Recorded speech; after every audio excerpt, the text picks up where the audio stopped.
Hello friends, welcome to Erode அம்மாச்சி சமையல். இது நம்ம வீட்டு சமையல். இன்றைக்கி நம்ம பார்க்க போகிறது ஒரு சூப்பரான நல்ல ஒரு கீ ரைஸும் அதுக்கு ஏற்ற மாதிரி ஒரு சிக்கன் கிரேவியும் நல்ல டேஸ்ட்டாக சிம்பிளாக ஈஸியாக எப்படி பண்ணலான்னு பார்ப்போம். பாருங்கள், இப்போ வந்து நம்ம என்ன பண்ணலாம், நான் 20 நிமிஷம் வந்து இந்த பாஸ்மதி ரைஸை நல்லா ஊற வச்சுருக்கேன். அதுக்குள்ளே நம்ம என்ன பண்ணுவோம், இந்த ரைஸை வேக வச்சு வடிக்கிறதுக்காக நம்ம என்ன பண்ணலாம், தண்ணியை வந்து கொதிக்க வைக்கலாம். கொதிக்கிறதுக்குள்ளே நம்ம என்ன பண்ணுவோம், சிக்கன் வந்து கிரேவி பண்ணுறதுக்கு மசால் வந்து ரெடி பண்ணிக்கலாம். இந்த மசால் ரெடி பண்ணுறதுக்கு நான் என்ன பண்ணியிருக்கேன், 1 கிலோ அளவுக்கு பிராய்லர் சிக்கன் வாங்கி வச்சுருக்கேன். இதுக்கு வந்து ஒரே ஒரு சின்ன பீஸ் பட்டை போட்டுக்குவோம். 1/2 ஸ்பூன் அளவுக்கு சோம்பு, 1/4 ஸ்பூன் அளவுக்கு ஜீரகம், 1/4 ஸ்பூன் அளவுக்கு மிளகு எடுத்துக்கலாம். 2 கிராம்பு எடுத்துக்குவோம். அதுக்கு பார்த்திங்கன்னா ஒரு சின்ன பீஸ் ஏலக்காய், 1 ஸ்பூன் அளவுக்கு கசகசா, இதில் 6 முந்திரி பருப்பு எடுத்துக்குவோம். அது எல்லாமே நல்லா ட்ரை ரோஸ்ட் பண்ணிக்கலாம். எண்ணெயில் போட்டு வறுக்கிறதோடு இந்த மாதிரி வறுத்துட்டு நம்ம செய்யும் போது சீக்கிரமாக பொடியும் ஆயிரும், சிக்கன் சாப்பிட்றதுக்கு வந்து நல்ல டேஸ்ட்டாகவும் இருக்கும். பாருங்கள், இந்த அளவுக்கு நல்லா பொரிஞ்சிருச்சு. இப்போ ஸ்டவ் ஆஃப் பண்ணிடலாம். இப்போ இதை எடுத்து ஒரு மிக்ஸி ஜாரில் மாற்றிக்கலாம். ஃபஸ்ட்டு பொடி பண்ணி எடுத்துடலாம். பொடி பண்ணிவிட்டு அதுக்கப்புறமா நம்ம என்ன போட்டு அரைக்கலாங்கிறத சொல்கிறேன். பாருங்கள், இந்த அளவுக்கு நல்லா பொடி ஆயிடுச்சு. இப்போ இதில் நம்ம என்ன பண்ணலாம், டேபிள் ஸ்பூனில் 2 ஸ்பூன் அளவுக்கு தேங்காய் துருவல் எடுத்து வச்சுருக்கேன். இதையும் போட்டுக்கலாம். போட்டு இதை வந்து பல்ஸில் போட்டு கொஞ்சமாக தண்ணி ஊற்றி நல்லா நைஸாக அரைச்சி எடுத்து வச்சுக்கலாம். பாருங்கள், இப்போ தண்ணி வந்து நல்லா உல கொதிக்கிற மாதிரி நல்லா கொதிச்சிருச்சு. இப்போ அரிசி 20 நிமிஷம் ஊறிடுச்சு. இப்போ அந்த அரிசி எடுத்து இதில் போட்டுடலாம். இப்போ பாருங்கள், சும்மா ஒரு கிளறு மட்டும் கிளறி விட்டுடலாம். ஏன்னா அரிசி போட்ட உடனே இப்போ கீழே உட்காந்துக்கும், அதனால நம்ம ஒரு கிளறு மட்டும் கிளறி விட்டுடலாம். இது வேகிறதுக்கு ஒரு 2 நிமிஷம் தான் ஆகும், ரொம்ப நேரம் வேகணும்னு அவசியம் இல்லை. அதுக்குள்ளே நம்ம என்ன பண்ணலாம், சிக்கனுக்கு நம்ம ரெடி பண்ணிடலாம். டேபிள் ஸ்பூனில் 2 ஸ்பூன் அளவுக்கு எண்ணெய் ஊற்றிக்குவோம். அது நீங்கள் நல்லெண்ணெய் ஊற்றி செய்யுங்க, நல்லாயிருக்கும் டேஸ்ட்டு. அன்னாச்சி முக்கில் ஒரு 2 பீஸ் மட்டும் இப்படி எடுத்து வச்சுக்குவோம், அதை போட்டுடலாம். கல்பாசி ஒரு பீஸ் அளவுக்கு போட்டுக்குவோம். பாருங்கள், இதில் ஒரு இனுக்கு கருவேப்பிலை. பாருங்கள், இதில் ஒரு கைப்பிடி அளவுக்கு சின்ன வெங்காயம் போட்டுக்குவோம்.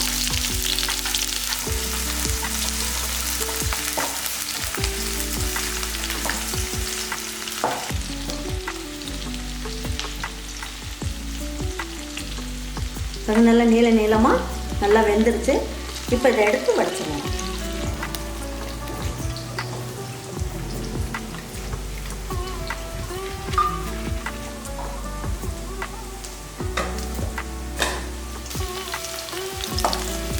பாருங்கள், இந்த வெங்காயம் வந்து நல்லா சிவந்து வந்துருச்சு. இப்போ இந்த ஸ்டேஜில் என்ன பண்ணலாம் அப்படின்னு பார்த்தீங்கன்னா, நான் வந்து என்ன பண்ணியிருக்கேன், பெரிய வெங்காயமாக ஒரே ஒரு வெங்காயம் எடுத்து நல்லா பேஸ்ட் மாதிரி அரைச்சி வச்சுருக்கேன். அதையும் ஊற்றிக்கலாம்.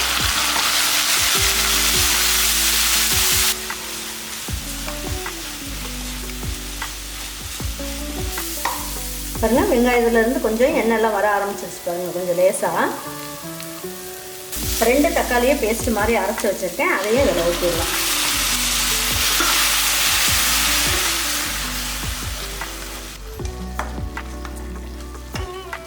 பாருங்கள், இந்த சிக்கனுக்கு தேவையான அளவுக்கு மஞ்சள் தூள் ஒரு சிட்டிகை அளவுக்கு போட்டுக்கலாம். இந்த சிக்கனுக்கு தேவையான அளவுக்கு உப்பையும் இந்த ஸ்டேஜில் போட்டுக்கலாம்.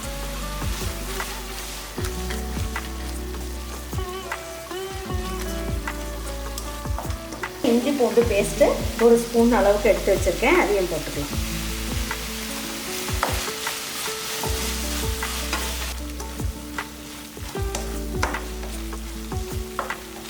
இப்போது என்ன பண்ணலாம், ஒரு குட்டி ஸ்பூனில் 1/2 ஸ்பூன் அளவுக்கு ரெட் சில்லி பவுடர் போட்டுக்கலாம். டேபிள் ஸ்பூனில் 1 ஸ்பூன் அளவுக்கு நம்ம வீட்டு குழம்பு மிளகாய் தூள் போட்டுக்கலாம்.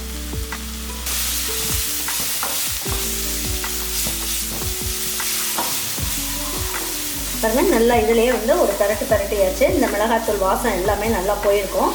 தயிர் கப்பில் 1 கப் இருக்கும் இல்லைங்களா, அந்த கப்பில் 1 கப் அளவுக்கு தயிர், ரொம்ப புளிக்காத தயிர் போட்டுக்கோங்க.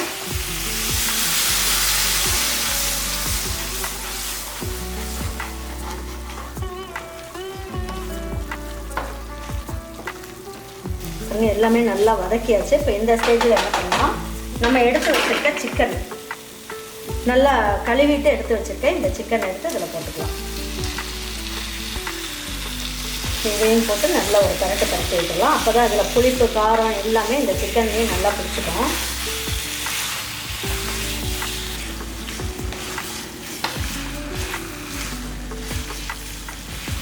பாருங்க, இந்த சிக்கனை வந்து நல்லா ஒரு வாட்டி இந்த மாதிரி நல்லா கிளறிடணும். அப்போ தான் வந்து சிக்கன்லாம் நல்லா முட்டை முட்டையாக நல்லாயிருக்கும். உங்களுக்கு நல்லா இந்த கவுச்சி வாசம்லாம் இல்லாமல் ரொம்ப நல்லாயிருக்கும்.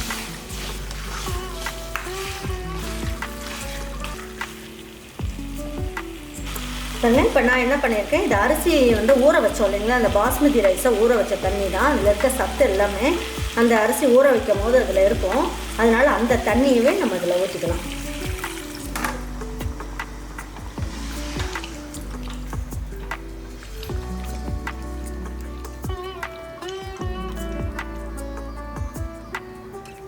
பாருங்க, இந்த அளவுக்கு தண்ணி ஊற்றினா போதும்.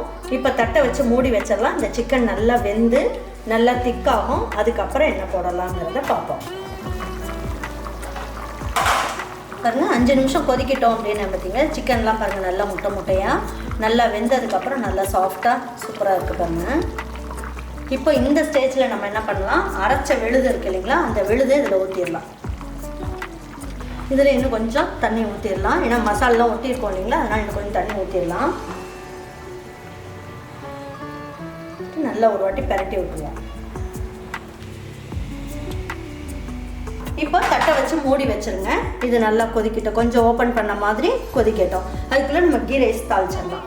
இப்போ இதுக்கு என்ன பண்ணலாம், டேபிள் ஸ்பூனில் 2 ஸ்பூன் அளவுக்கு நெய் ஊற்றிக்கலாம். ஏன்னா கீ ரைஸ் அப்படின்னாலே உங்களுக்கு நெய் கொஞ்சம் கூடுதலாக இருந்தால் தான் நல்லாயிருக்கும் டேஸ்ட்டு. பாருங்கள், இதில் ஒரு 1/2 ஸ்பூன் அளவுக்கு ஜீரகம், அதாவது சாஜி ஜீரா அப்படின்னு சொல்லுவாங்க இல்லையா, இது வந்து சாஜி ஜீரா அப்படின்வாங்க. இது ஃப்ரைட் ரைஸ் செய்யறதுக்கெல்லாம் வாங்குறது. இது நல்லா வாசனையாகவும் இருக்கும், நல்ல மெல்லிஸாக நீளமாக இருக்கும் பாருங்கள். இது ஒரு 1/2 ஸ்பூன் அளவுக்கு போட்டுக்கலாம். இது பொரியும் போது என்ன பண்ணுங்கள், ஒரே ஒரு பிரியாணி இலையை மட்டும் ஒன்று போட்டுக்கலாம். பாருங்கள், உங்களுக்கு தேவையான அளவுக்கு முந்திரி பருப்பை எடுத்து போட்டு கொடுங்க.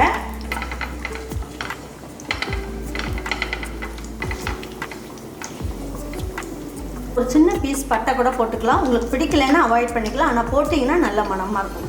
பாருங்கள், இந்த மாதிரி போட்டுட்டு அதுக்கப்புறம் என்ன பண்ணலாம், இதுலேயே வந்து நான் திராட்சை போடுறேன். திராட்சை போடும் போது என்னாகும், இந்த ஜீரா ரைஸ் சாப்பிடும் போது அங்கங்கே அந்த திராட்சை வந்து வாயில் படும் போது நல்ல ஸ்வீட் டேஸ்ட்டோட சூப்பராக இருக்கும். இதில் 1 ஸ்பூன் மட்டும் நம்ம இஞ்சி பூண்டு பேஸ்ட் போட்டுக்கலாம். காரத்துக்குன்னு பார்த்தீங்கன்னா 2 பச்சை மிளகாயை கீறி வச்சுருக்கேன் மெல்லிஸாக, அதை போட்டுக்கலாம். இப்போ இந்த சாதத்துக்கு, அதாவது கீ ரைஸ்க்கு தேவையான அளவுக்கு உப்பையும் இந்த ஸ்டேஜில் போட்டுருவோம். இப்போ இதில் கொஞ்சோண்டு மிளகுத்தூள் மட்டும் இதில் போட்டுருவோம். இப்போ பாருங்கள், இப்போ நம்ம அந்த சாதம் பாருங்கள் நல்லா உதிரி உதிரியாக நல்லா நீளமாக சாஃப்டாக இருக்குது. இப்போ இதை சாதத்தை எடுத்து இதில் போட்டுடலாம்.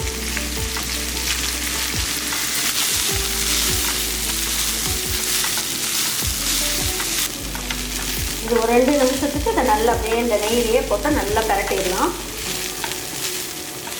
பாருங்கள், கீ ரைஸ் ஜம்முன்னு ரெடி ஆகிடுச்சு. கொத்தமல்லி தலையை தூவி விட்டு எடுத்து வச்சு பரிமாறிக்கலாம். சூப்பரான கீ ரைஸ் அட்டகாசமாக ரெடி ஆகிடுச்சு. இப்போ எடுத்து வச்சுருவோம். எடுத்து வச்சுட்டு சிக்கன் எப்படி ரெடி ஆகிருக்குன்றதை பார்ப்போம். பாருங்கள், சிக்கன் குழம்பு இப்போ ரெடி ஆகிடுச்சான்னு பார்ப்போம். 5 நிமிஷம் ஹை ஃப்ளேமில் வச்சோம். அதுக்கப்புறம் பார்த்திங்கன்னா ஒரு மசாலெலாம் ஊற்றிட்டு மறுபடியும் ஒரு 5 நிமிஷம் வச்சோம். பார்த்திங்கன்னா சிக்கன்லாம் பாருங்கள் நல்லா முட்டை முட்டையாக நல்லா சூப்பராக வந்துருச்சு. நல்லா சாஃப்டாகவும் இருக்குது பாருங்கள். இப்போ பாருங்கள், கிரேவியில் இருக்க எண்ணெயும் நல்லா கசிஞ்சு வந்துருச்சு. இந்த ஸ்டேஜில் நம்ம என்ன பண்ணலாம், கொஞ்சமாக மல்லி இலையும் கருவேப்பிலை இலையும் நல்லா ஃப்ரெஷ்ஷாக அப்படியே தூவி விட்டு எடுத்து வச்சு பரிமாறிக்கலாம். நல்லா சூப்பரான சிக்கன் கிரேவியும் அதுக்கப்புறம் வந்து அதுக்கு ஏற்ற மாதிரி ஒரு கீ ரைஸும், அதாவது ஜீரா கீ ரைஸும் ரெடி பண்ணிட்டோம். இதே மாதிரி ஒரு கீ ரைஸும் சிக்கனும் உங்கள் வீட்டில் இருக்க பிள்ளைங்களுக்கு காம்போவாக நீங்கள் செஞ்சு கொடுங்க. செஞ்சு கொடுத்துட்டு அவங்களுக்குலாம் பிடிச்சிருந்ததுன்னா லைக் பண்ணுங்கள், ஷேர் பண்ணுங்கள், சப்ஸ்கிரைப் பண்ணுங்கள், மறந்துடாமல் கமெண்ட்ஸ் பண்ணுங்கள். தேங்க்யூ ஃபார் வாட்சிங் ஈரோடு அம்மாச்சி சமையல். தேங்க்யூ.